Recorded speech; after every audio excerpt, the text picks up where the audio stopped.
अस्सलाम वालेकुम नादरीन, मैं हूं साहिबजादा सलील। उम्मीद है आप जहां भी होंगे खैर खैरियत से होंगे। नादरीन, ईरान पे हमले करने के लिए इज़राइल को अमेरिका ने ग्रीन सिग्नल दे दिया है। कल रात को मिडल ईस्ट में हलचल रही और तेल की कीमतें जो है वो 5 से 7% यकदम बढ़ गई जब बताया गया कि 24 से 48 घंटों में ईरान पे हमला कर दिया जाएगा।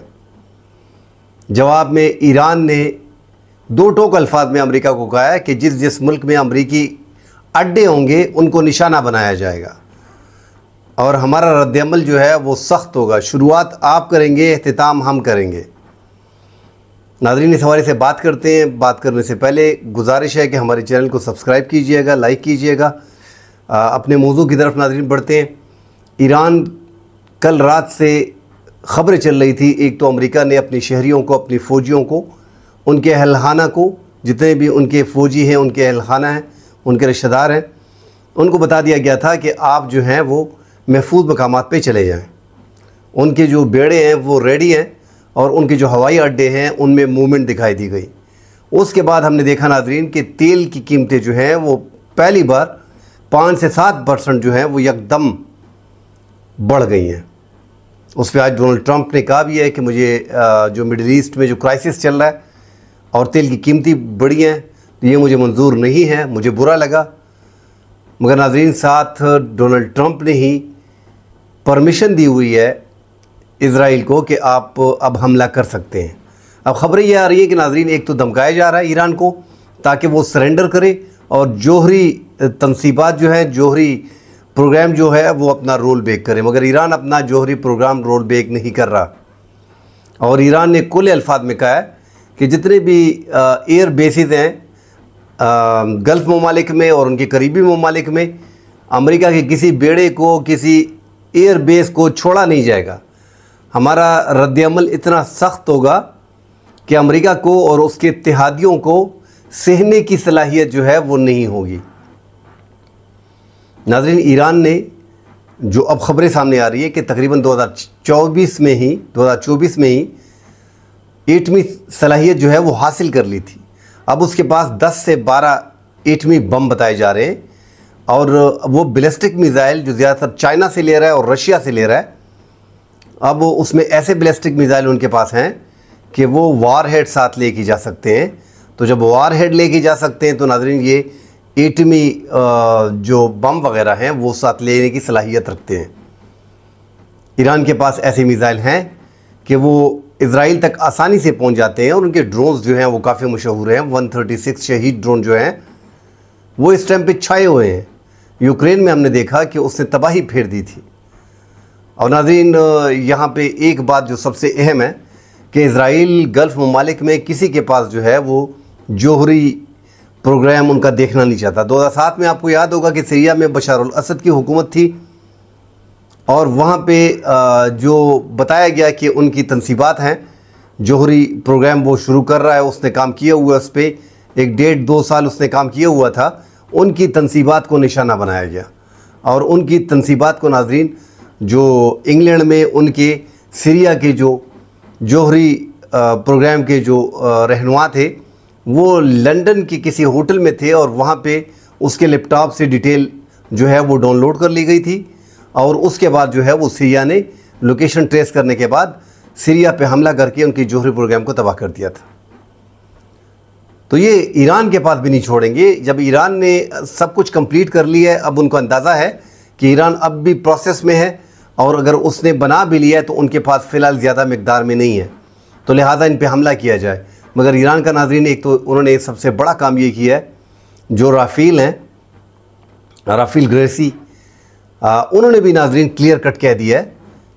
जो जोहरी प्रोग्राम को देखते हैं अक़वाम मुत्तहिदा की तरफ से, उन्होंने भी कह दिया है कि 800 मीटर ज़ेर ज़मीन सुरंगें हैं इनके पास और उनमें इनके एटमी जो तनसीबात हैं, जो इलाके हैं, जो जगह हैं उनकी, उसमें है और उसको तबाह करना इतना आसान है नहीं। एक तो आज 20 साल बाद पहली बार जो अक़वाम मुत्तहिदा में जोहरी निगरानी के इदारे के सरबराह हैं, उन्होंने ईरान के ख़िलाफ़ जो है वो गैर ज़िम्मेदारी का मुज़ाहरा करने पर जोहरी प्रोग्राम के हवाले से एक्शन लिया है और ज़िम्मेदार करार दे दिया है। ये 20 साल में पहली बार हुआ है ऐसा कि एक मुल्क को ज़िम्मेदार करार दे दिया गया है। अब वहाँ से भी कानूनी तरीक़ाकार भी बराबर कर दिया गया है। और नाज़रीन, इज़राइल जो है वो भी एक खुफिया तौर पे उसने अपना एटमी प्रोग्राम बना लिया है। और जो डॉक्यूमेंट ईरान ने इज़राइल के एटमी प्रोग्राम के हवाले से उन्होंने जासूसी करके उन्होंने लिए थे, अब उन्होंने पब्लिश कर दिए हैं। उनके मुताबिक उनके साथ जो है राफेल ग्रेसी जो इदारा है यूएन का, अक़वाम मुत्तहिदा का, जोहरी निगरानी का, वो उनके साथ मिला हुआ है। और साथ यूरोपीय ममालिक जो हैं वो एक आध मुल्क मिला हुआ है और वो अपना प्रोग्राम जो है वो बाकायदा उसने बना दिया है। अब उनके पास भी मालूमात है कि ईरान के इज़राइल के जोहरी प्रोग्राम कहाँ कहाँ पे हैं, तो सीधा ये भी निशाना बनाएंगे। नाज़रीन, इस टाइम पे ईरान जो है वो इराक नहीं है, और ईरान जो है वो कोई इतना छोटा मुल्क है नहीं, लीबिया है नहीं कि आप उस पर हमला कर देंगे और वो छोड़ देगा। ठीक है, फ़ाइटर जेट इस टाइम पे 5th जनरेशन के फ़ाइटर जेट अमेरिका ने 36 दिए हुए हैं, और साथ BVR मिसाइल्स भी दिए हुए हैं, साथ उनका सैटेलाइट भी इस्तेमाल कर रहे हैं। वाक सिस्टम उनका बेहतरीन है, रडार सिस्टम उनका बेहतरीन है। मगर यहाँ पे नाज़रीन, इन्होंने भी रशिया से और चाइना से काफ़ी तादाद में बैलिस्टिक मिसाइल लिए हुए हैं, और इनके ड्रोन जो हैं वो काफ़ी मशहूर हैं। ऐसे ड्रोन भी इनके पास हैं 136 शहीद ड्रोन में, जो जेट से चलने वाले ड्रोन हैं, वहाँ से चला के वो इंतहाई ख़तरनाक है।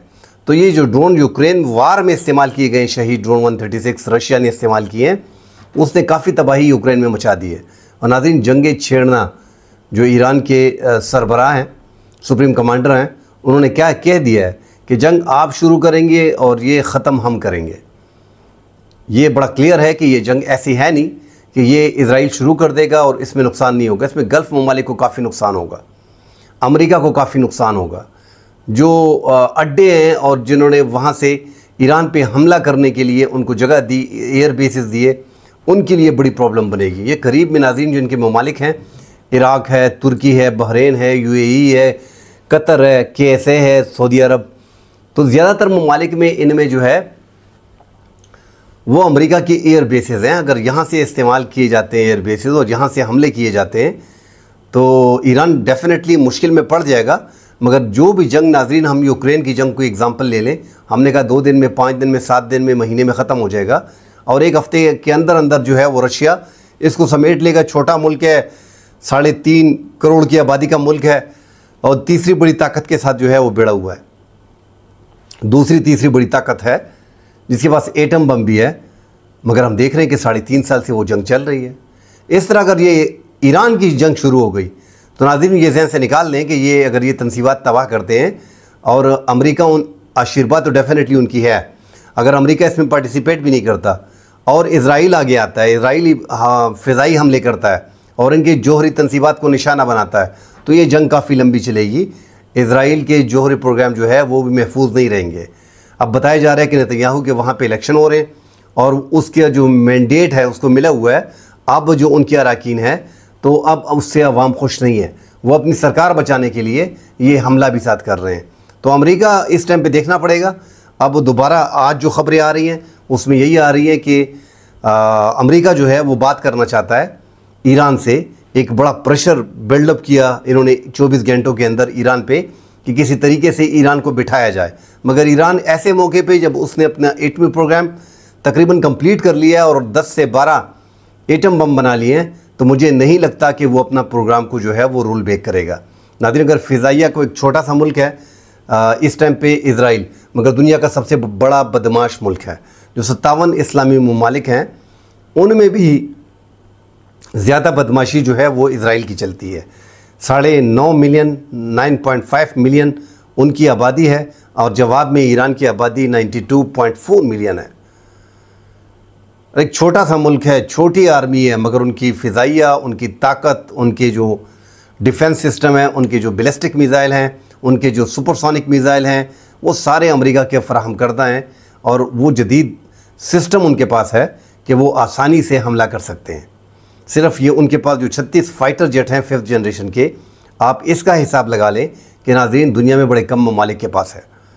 और सबसे दुनिया का पावरफुल फ़ाइटर जेट इस टाइम पे F-35 है, जो अमेरिका ने 36 दिए हुए हैं इज़राइल को। उसमें BVR सिस्टम भी दिया हुआ है। 400 किलोमीटर तक वो BVR मिसाइल्स भी उनको दिए हुए हैं।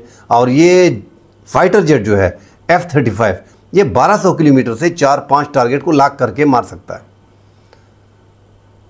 इसको गिराना भी इतना आसान होगा नहीं। ईरान के पास जो फाइटर जेट हैं उनके पास 4.5 जनरेशन का फाइटर जेट अभी तक नहीं है। इजराइल के पास 5th जनरेशन का दुनिया का सबसे जदीद फाइटर जेट है, जबकि ईरान के पास MiG-29 है, Su-30 है। अब उन्होंने Su-35 4.5 जनरेशन के लिए कहा हुआ था और ये जनवरी में मिलने थे, जनवरी 2025 में, मगर अब तक उनको मिल नहीं सके। तो ठीक है, उनकी जो ड्रोन में बड़ी अच्छी सलाहियत है उनकी, और बाकी उनकी आर्मी जो है, उनकी फ़ौज बड़ी है। ज़मीनी लड़ाई तो ये होगी नहीं, काफ़ी दूर है, जो तकरीबन 2500 किलोमीटर का फासला पड़ता है, तकरीबन 2200-2300 इतना किलोमीटर का फासला जो है वो पड़ता है इज़राइल का और ईरान का। तो बीच में काफ़ी ममालिक हैं, मगर ये मुश्किलात हो जाएंगी गल्फ़ ममालिक के लिए। और पाकिस्तान से नाज़रीन जो बड़ी ख़बरें सामने आ रही हैं कि पाकिस्तान से जो है वो एयर बेसिस जो है वो पाकिस्तान फ़राहम करेगा अमेरिका को इस जंग में। तो एक तो ये कि इज़राइल पाकिस्तान का भी दुश्मन है, सवाल ही पैदा नहीं होता कि पाकिस्तान जो है वो अमेरिका को इस टाइम पे ईरान के ख़िलाफ़ जो उसके साथ बॉर्डर पे है उसको एयर बेसिस फ़राहम कर दे, ये मुमकिन नहीं है। और पाकिस्तान जो है ऐसे माहौल में, ऐसे वक्त में कम अज़ कम ईरान के ख़िलाफ़ अपने जो एयर बेसिस हैं वो कभी इजाज़त नहीं देंगे कि यहाँ से उड़ान भरे और यहाँ से हमला करें। हमारी ये बड़ी मुश्किलात आ जाएंगी।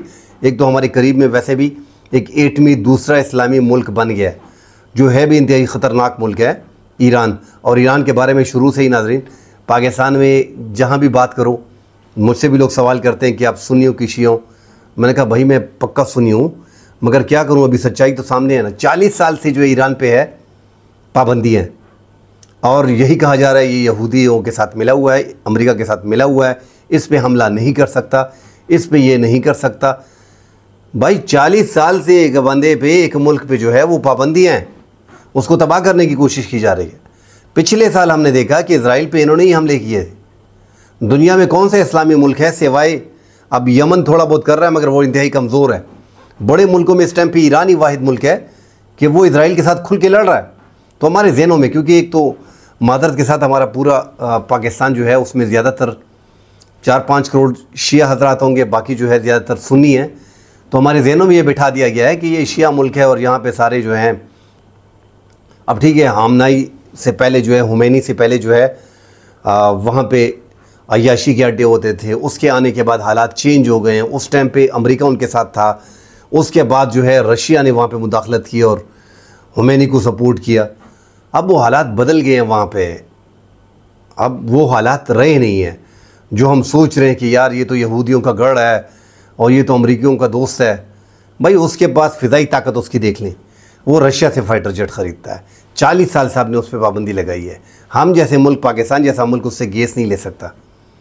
अगर ईरान पे इतनी पाबंदियाँ 40 साल ना होती तो वो कितनी तरक्की कर चुका होता। तो ये जहन से निकाल लें कि ईरान जो है वो मिला हुआ है। अब देखिए कितनी मुश्किलात आ रही हैं। एक तो 40 साल से पाबंदियों का सामना कर रहा है ईरान, और इस टाइम पे दो बड़ी ताकतों के ख़िलाफ़ जो है वो खुल के खड़ा है।